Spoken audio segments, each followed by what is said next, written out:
Memes मस्त होते हैं, फनी होते हैं और कभी कभी बिल्कुल रैंडम भी। लेकिन क्या आपने कभी सोचा है कि ये मीम्स आखिर शुरू कहाँ से होते हैं? क्योंकि हर वायरल मीम के पीछे एक कहानी होती है, कुछ एक्सीडेंटल, कुछ प्लान और कुछ सिर्फ इंटरनेट की उल्टी सीधी चीजों का कमाल। और आज हम कुछ ऐसे 8 आइकॉनिक मीम्स की बैक स्टोरीज देखने वाले हैं, और जिसमें से जो पहला मीम था वो जस्ट एक नाम था, पर इस नाम ने ही काफी ज्यादा बवाल मचा दिया था। विनोद थारू। विनोद कौन है बे? Vinod stop it. Who is Vinod? Well ये मीम इतना ज्यादा पॉपुलर था कि लोग सिर्फ एक नाम के चक्कर में, इंडिया ही नहीं पूरे इंटरनेशनली लोग एंड क्रिएटर्स भी परेशान थे। ऑडियंस सबकी लाइव चैट में जाकर के विनोद स्पैम करने लग गई थी। कोई पिक्चर हो या कोई स्ट्रीम या कोई सा भी प्लेटफॉर्म क्यों ना हो, हर जगह पर लोग सिर्फ विनोद ही स्पैम कर रहे थे। पर आखिर ये सब शुरू कहाँ से हुआ था? वेल इन सब की शुरुआत हुई थी आज से 4 साल पहले, जहाँ पर स्ले पॉइंट ने एक वीडियो बनाया था जिसका टाइटल था why Indian comment section is garbage. और तब लोगों के सामने आया ये कमेंट, विनोद थारू। बस विनोद। 7 लोग इस कमेंट की विनोदता से इंप्रेस हो गए, जिसके बाद लोग मजाक में ही सही पर इस कमेंट को काफी ज्यादा स्पैम करने लग गए थे। यहाँ तक कि पेटीएम ने भी अपना नाम चेंज करके विनोद कर लिया था। नासा लाइव पर भी यही स्पैम किया जा रहा था। सो ओवरऑल ये नाम ही काफी ज्यादा पॉपुलर हो चुका था और ये नाम ही काफी बड़ा मीम बन चुका था। लेकिन इसी वजह से इतने ज्यादा कमेंट्स हो गए थे कि काफी लोगों ने अपनी प्रोफाइल पिक ही चेंज कर ली, जिससे पता नहीं लग पाया कि एक्चुअल विनोद कौन था। पर एक बंदे ने प्रूव करके एक वीडियो डाला कि वही विनोद है, मुतहर अनस। शायद आप मुतहर अनस को जानते हो, और अगर तुम्हें अभी तक नहीं पता लगा कि ये कौन, तो शायद तुम इस मीम से उन्हें जरूर से जानते होंगे। वैसे तो मुतहर यूपी के हैं जो अभी के टाइम कनाडा में रहते हैं, और इस हंसी को उन्होंने वहीं पर शूट किया था। और वो अभी के टाइम पर एक काफी पॉपुलर चैनल सम ऑर्डिनरी गेमर्स पर कंटेंट क्रिएट करते हैं। और ऐसे ही 31 अगस्त 2016 में उन्होंने उसी चैनल पर एक वीडियो भी डाला था जिसका टाइटल था वियाबू स्क्रीमर क्रिंज, जहाँ पर वो एक लो क्वालिटी जापानीज गेम खेल रहे होते हैं, पर उसी को खेलते वक्त उसमें एक जंप स्केयर आ जाता है। पर उस जंप स्केयर को देखने के बाद डरते तो बिल्कुल भी नहीं है, बल्कि उस जंप स्केयर को देखने के बाद वो हंसने लगते हैं।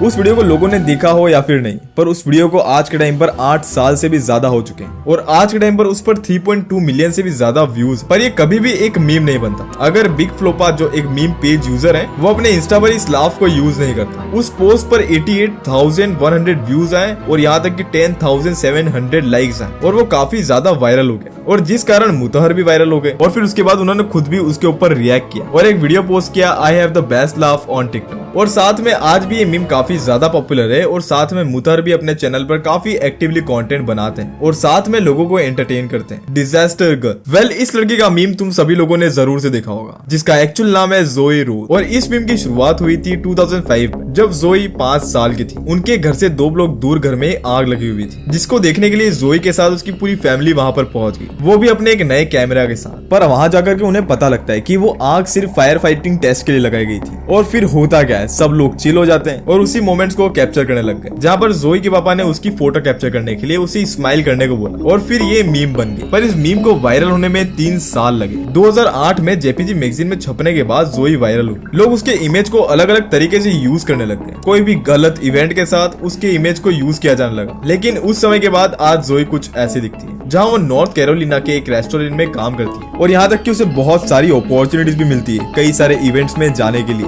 पर 29 अप्रैल 2021 जोई को उसका मीम बनने का बहुत बड़ा फायदा हुआ, और इसको एज अ NFT ऑक्शन किया गया था, और इससे जोई को काफी ज्यादा प्रॉफिट हुआ और उसे काफी ज्यादा फायदा हुआ अपने मीम बनने का। भाई एक रैंडम फोटो से क्या कुछ नहीं हो सकता। मोमिन साके। तुमने ये मीम काफी ज्यादा अमाउंट में देखा होगा। अभी के टाइम पर तो पता नहीं लोग इस मीम को इतना ज्यादा इस्तेमाल करते हैं या फिर नहीं, पर ये उस टाइम पर एक लेजेंडरी मीम हुआ करता था। वेल इस पाकिस्तान के दुखी आदमी का नाम है मोमिन साके, जो कि ऑलरेडी एक यूट्यूबर थे, और मोमिन ने अपने पढ़ाई किंग्स कॉलेज लंदन से की, जहाँ पर वो बेस्ट स्टूडेंट्स की लिस्ट में हुआ करते थे। पर आज उसी बेस्ट स्टूडेंट को लोग ऐसा जोक यूज करते हैं, क्योंकि साल 2019 के इंडिया वर्सेस पाकिस्तान के मैच में जब पाकिस्तान हार गई थी, तब पाकिस्तान के लोग सभी दुखी थे, पर उससे ज्यादा जो उदास इंसान था वो था मोमिन, और जिसे दुखी देखकर दुनिया मीडिया ग्रुप अजहर जावेद ने उन्हें कवर किया। ओ भाई मारो मुझे, मारो मुझे, मारो नहीं ये मजाक हो रहा है, एक सेकंड यार मजाक हो रहा है। और इस वीडियो के बाद वो इंस्टाग्राम पर भी काफी ज्यादा पॉपुलर हुए हैं। और अगर इंडिया वर्सेस पाकिस्तान के मैच में अगर लोगों को किसी का इंतजार रहता था तो वो था मोमिन। एल रिसीटर्स। ये मीम जून 2007 में बना, जब एल रिसीटर्स ने एक स्पेनिश टीवी शो में इंटरव्यू दिया था, जिसमें वो काफी अलग तरीके से हंस रहे होते हैं।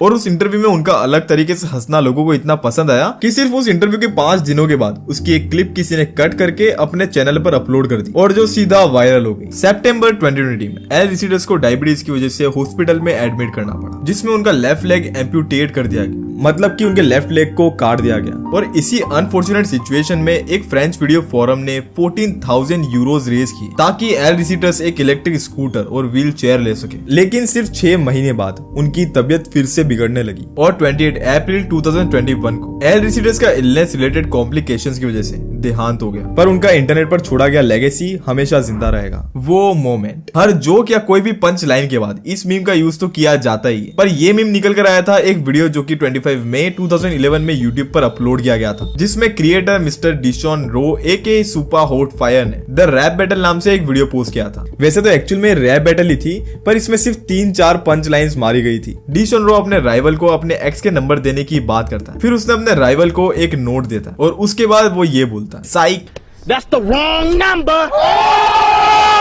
जिसके बाद ये मीम बन गया और ये काफी ज्यादा वायरल भी हुआ और जिस पर आज के टाइम पर 69 मिलियन व्यूज है और जिस वजह से रो खुद को one of the best creator मानने लग गया था, क्योंकि उस टाइम पर इतने ज्यादा नंबर्स लाना इतना इजीली पॉसिबल नहीं था। पर जैसे ही उनको उस वीडियो के वायरल होने के पीछे का सच पता लगा कि वो एज अ मीम वायरल हुआ है, तो उन्होंने अपने आप को इस चीज से अलग करने के लिए बैटल वीडियो ही डिलीट कर दिया और यूट्यूब पर वीडियो डालना ही बंद कर दिया। जिसके बाद उन्होंने ट्राई किया स्टैंड अप कॉमेडी, पर वहां पर उन्हें उतनी सक्सेस नहीं मिली, इसलिए उसके बाद उन्होंने 2021 में वापस से यूट्यूब पर आने का सोचा और उन्होंने फिर से वो रैप बैटल शुरू की और आज के टाइम पर भी रॉ अपने यूट्यूब चैनल पर ही कंटेंट बना रहा है। कजू किड, ये बच्चा सबसे पहले 1989 के कजू एड में आया था। तो अगर तुम्हें नहीं पता तो मैं बता दूं कि कजू एक म्यूजिकल टॉय होता है जो कि एक ट्यूब जैसा दिखता है। इसके दोनों एंड्स ओपन होते हैं और इसके साइड में एक होल होता है जो कि एक चमड़े के कागज या फिर बोल सकते हो एक मेम्ब्रेन से कवर्ड होता है। जब भी कोई इसमें फूंक मारता है तो ये एक बजिंग साउंड क्रिएट करता है, मतलब कि तुम एक विसल ही समझ लो भाई। पर ये बॉय वायरल अर्ली 2010 से हुआ था, जब 24 मार्च 2011 को यूट्यूबर जिम वैन ब्लैरियम और फिर अगस्त 24, 2014 डेड वीआरसी यूट्यूब चैनल ने कजू किड का एडिटेड वर्जन अपलोड किया था।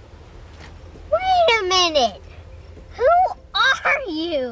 और बस 2 ही साल में कजू का वीडियो 5 लाख व्यूज और 2200 कमेंट्स मिले, और जो कि उस टाइम पर बहुत बड़ी बात हुआ करती थी। जिसके बाद तो ये मीम ही काफी ज्यादा पॉपुलर हुआ, लोग इसे यूज करने लगे। पर आज के टाइम पर ये बच्चा कुछ ऐसा दिखता है। कॉलोराडो में रहने वाले ब्रैड एम्बलर, यानी कि लोग उसे अपने असली नाम से as a singer and actor जानते हैं। और आज के टाइम पर ब्रैड की गर्लफ्रेंड एमेंडा से शादी हो चुकी है, पर 8 साल की उम्र में जब वो मीम बना था वो लोगों को हमेशा याद रहेगा। जेवियर, यह है जेवियर जिसके फोटो वाले अकाउंट और मीम्स दिखते रहते हैं। पर आखिर ये एक्चुअल में है कौन? 2013 में एक ट्विटर अकाउंट बनता है पकालू पपीतो नाम से, वो भी इसी फोटो के साथ, और जिसका पहला ट्वीट था hello Twitter I am single. Pakalu Papito उस टाइम पर एक बड़ी उम्र का अंकल बन गया जो ट्विटर पर प्यार ढूंढ रहा है और उसके फनी और रिलेटेबल ट्वीट्स वायरल होने लगे। ट्विटर अकाउंट बनने के 2 साल के अंदर ही उसके 7 लाख से भी ज्यादा फॉलोअर्स हो गए थे और सभी लोग ये जानना चाहते थे कि आखिर ये है कौन। लेकिन 2018 में अचानक से उसका ट्विटर और फेसबुक अकाउंट सस्पेंड हो गया और फिर कोई तरीका ही नहीं बचा उसे ढूंढने का, क्योंकि उसी के जैसे कई नाम वाले बहुत से फेक अकाउंट्स बन जाते हैं, वो भी उसी प्रोफाइल पिक के साथ। और ऐसे ट्विटर अकाउंट इंडिया में जेवियर के नाम से पॉपुलर होने लगे। पर ये आदमी एक्चुअल में कौन है? वेल, इस तस्वीर वाले इंसान का असली नाम जेवियर नहीं है, इनका असली नाम ओम प्रकाश है और ये IIT कानपुर में टेक्निकल सुपरिटेंडेंट की पोस्ट पर है। IIT कानपुर की वेबसाइट पर तो फिलहाल इनकी ये फोटो है, पर इससे पहले उनकी ये जेवियर वाली फोटो थी और इन दोनों फोटो से तुम पता लगा सकते हो कि ये दोनों पर्सन एक ही हैं। बाकी इसके अलावा तो उनका कोई फोटो या फिर वीडियो तो है ही नहीं। पर ये बात तो कंफर्म है कि ये अकाउंट्स को ओम प्रकाश जी ने तो बिल्कुल भी नहीं बनाया था।